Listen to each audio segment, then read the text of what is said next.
Hi, this is Air. I'm just going to go through a shopping list of what you'll need to follow along with popovers. So we're going to talk about popovers and coffee. For the popovers, you're going to need milk.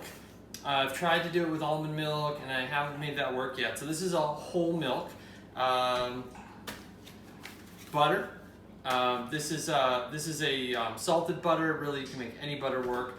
Butter's for the Popover Pan, so the popover's not going to stick.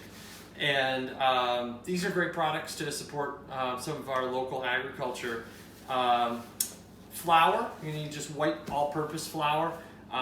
You can pull this off with whole wheat, but it's very difficult. And so for your first try, I would definitely recommend just a white all-purpose flour.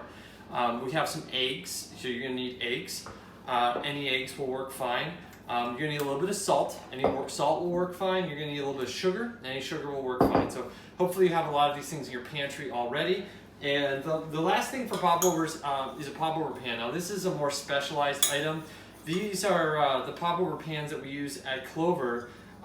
When I was a kid, my dad had a popover pan that was cast iron. It looked a little bit different than this, but it was intended for popovers. If you don't have any of those, you can use a muffin tin as well. So that will work if you don't have a popover pan. And we'll go through how to use all those things.